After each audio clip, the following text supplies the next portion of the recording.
Muy buenas y bienvenidos una vez más a un podcast de Fundanet.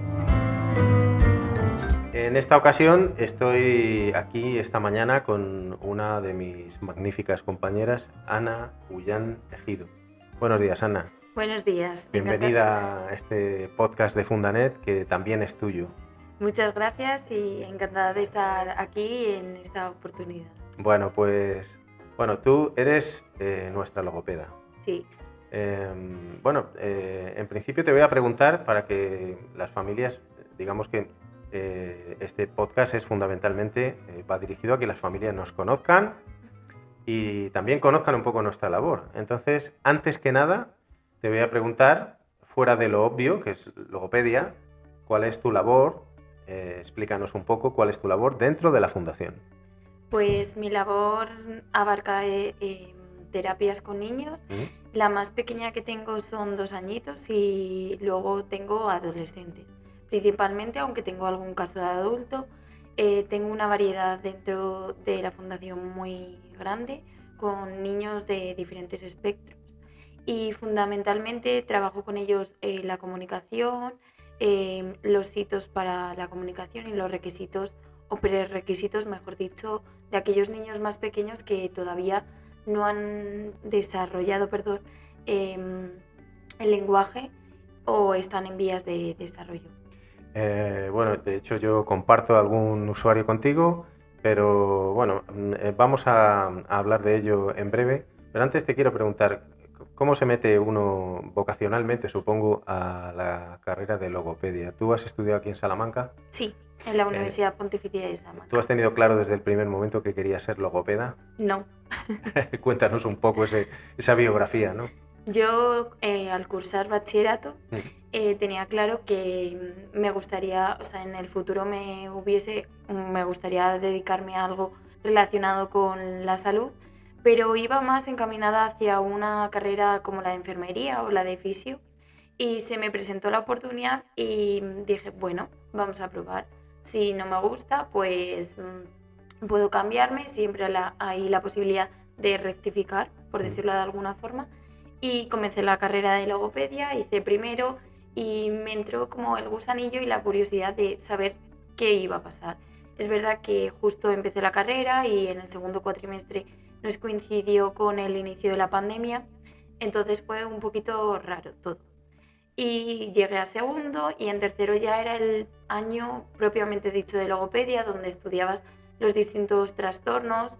Y ahí ya fue cuando me llamó la curiosidad y cuando me quise dar cuenta, pues estaba en cuarto y cuando hice las prácticas me llenó mucho hacerlas, me llenó la cercanía que tienes con los pacientes, la relación que estableces con ellos e incluso que a veces los consideras casi como una parte de tu familia, porque al final son muchas horas que pasas con ellos, dedicación, que muchas veces cuentan contigo para todo lo que ellos necesiten y es un vínculo muy, muy especial el que se establece.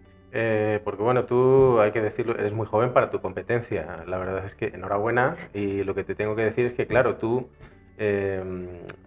enseguida, eso sí, has tenido clara una vocación sanitaria o sociosanitaria, desde luego lo tenías claro desde el primer momento, pero yo te voy a preguntar, ahora que estás, digamos, a pie de experiencia, ¿no?, cotidiana, ¿encuentras mucha diferencia entre los estudios, la formación que te han dado y la realidad de lo que sucede de cliente, paciente, usuario, llamémoslo independientemente de cada profesión, ¿no? En tu caso, no sé si usuario, no sé dentro de logopedia cómo soléis llamar esa relación con la persona que tratáis. Al final, al ser sanitario se considera paciente, pero no es un término que a mí me acabe de llenar o de gustar llamar los pacientes, porque al final pacientes muchas veces se relaciona con ir al médico y tampoco es ello. ¿Estás encontrando muchas diferencias entre esa formación y la realidad cotidiana? No y sí. Cuéntanos. Cuando tú estudias o en la carrera, al final hay niños con un amplio abanico de características muy diferentes entre ellos mismos y tú al final estudias lo básico o, por decir más, los niños que son de libro. Cuando sales te das cuenta que al final muchos niños no son así, que hay distintos componentes que están mezclados, pero sí que es verdad que lo que valoro de la carrera es que hicimos muchas prácticas, tenemos la suerte de hacer las prácticas de cuarto en el servicio clínico de la universidad al que acuden pacientes y usuarios y nosotras hacemos allí las prácticas que son supervisadas por profesores, entonces eso a la hora de trabajar fuera te da una seguridad y una confianza en ti mismo porque sí cambia el entorno pero no cambia lo que estás haciendo, te ayudan pero llegas a un punto que no hace falta que te ayuden los profesores. Cuando sales te das cuenta que lo que has estado haciendo y lo que vas a seguir haciendo tiene mucha relación, no como en otras universidades que te llevan a un centro, hospital, gabinete y cada forma es distinta, pero allí como te supervisan, hay muchos profesores, siempre es guiado, yo creo que es una cosa que valoro mucho y que a la hora de salir al mercado laboral me ha ayudado mucho. Bajemos un poco a tierra, como estábamos comentando antes. Yo te decía hace un momento que tú y yo tenemos algunos usuarios en común porque trabajamos en equipo y ayer, sin ir más lejos, hablábamos de una usuaria muy jovencita, es una niña, ¿no? Y bueno, en definitiva, pues estábamos comentando el hecho de que no tiene un espectro claro, pero tiene su trastorno de lenguaje. ¿Cómo evalúas tú cuando te encuentras a una persona que no tiene trastorno comunicativo social, como puede ser, por ejemplo, TEA, pero estás viendo claramente que tiene problemas para desarrollar su lenguaje? ¿Cómo evalúas? ¿Cómo entras en contacto con el usuario y empiezas a ver que aquí está pasando algo que a lo mejor se te va de las manos o que, como tú dices, no es de libro? Pues lo primero que suelo hacer cuando tengo una primera toma de contacto con el niño o la niña, en este caso la niña, es tener una sesión donde yo vea cómo ella actúa. Porque la comunicación no es solo la palabra como la conocemos, hay mucha comunicación visual, gestual, la comunicación no verbal. Entonces, el lenguaje, la palabra es tan importante como la comunicación no verbal. Muchas veces con la mirada, con los gestos, con las expresiones faciales podemos transmitir muchas más cosas que las que expresamos simplemente con la palabra, porque hay estudios que han reconocido que la palabra es el mínimo porcentaje de la comunicación que una persona expresa, porque al expresar cualquiera, yo ahora mismo mientras estoy hablando, la palabra es algo, pero también estoy gesticulando con la expresión facial, con la mirada, con las manos simplemente. Claro, efectivamente, yo en eso estoy totalmente de acuerdo contigo. En este medio que no nos ve en la cara, sin embargo, yo siempre digo que escucho la melodía de las personas como musicoterapeuta y muchas veces dices, bueno, me está diciendo una cosa, pero claramente su voz dice otra. Claro. Es el tono de la voz, es la postura a lo mejor con la que lanza la voz. Hay veces que, como tú comentas, empiezas a ver que hay una comunicación muy íntima porque la voz no sale del pescuezo, ¿no? Y sin embargo, a lo mejor está gesticulando perfectamente la persona. Bueno, en este caso no es el caso, como tantos niños que tienen problemas para desarrollar el lenguaje de manera elemental, ¿no? Tú has hablado de diferentes edades. ¿Tú notas que a los chavales adolescentes, cuando tienen problemas con su lenguaje, eso les genera una falta de integración dentro de sus compañeros? ¿Tú percibes que a lo mejor, no digo ya que pasen vergüenza, pero terminan por inhibirse y les puede afectar, incluso a lo mejor lo vemos con los compañeros psicólogos, de manera emocional?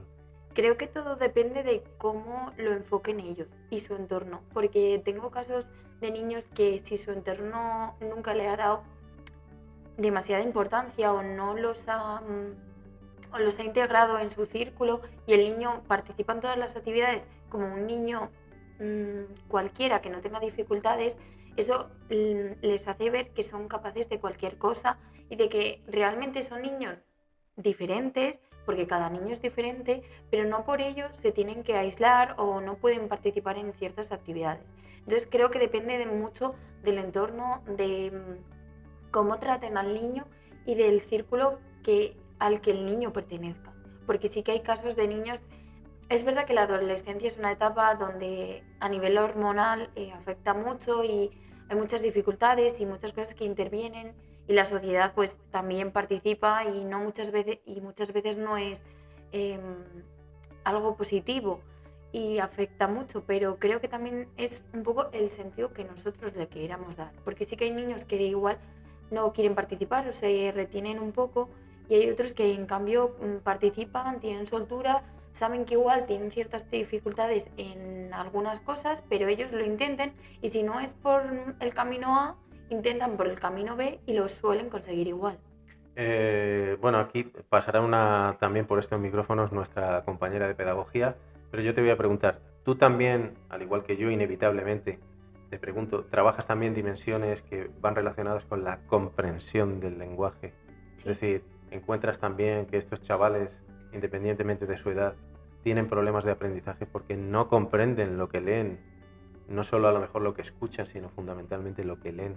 ¿También trabajas ese aspecto? Sí, hay muchos niños que me encuentro que son incapaces de comprender tanto aquello que, como bien has dicho, leen o simplemente lo que le está diciendo la otra persona vía oral.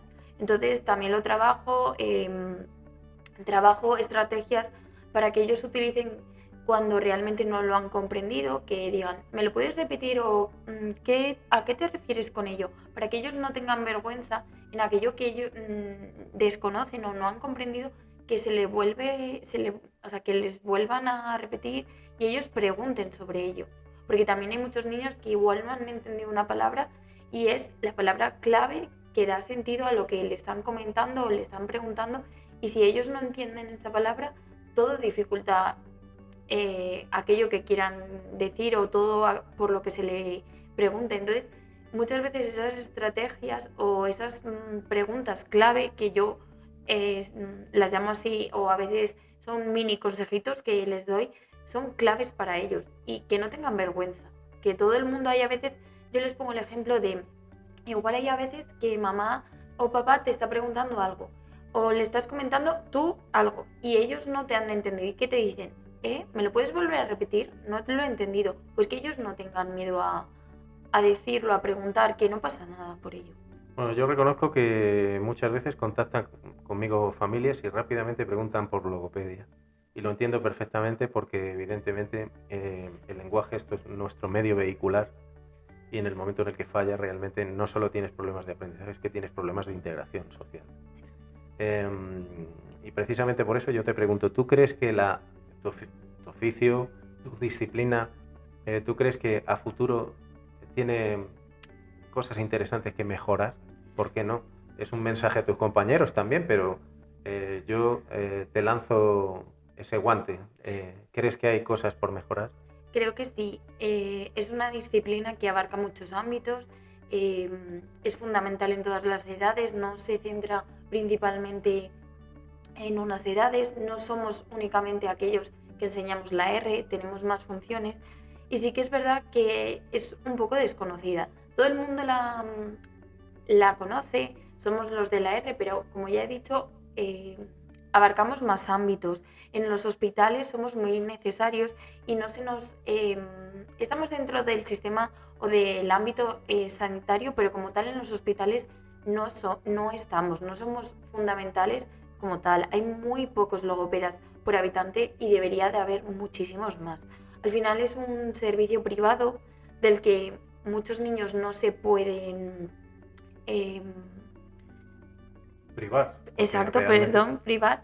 Y si hubiese unos cuantos más en el sistema sanitario, todo iría mejor, desde mi punto de vista.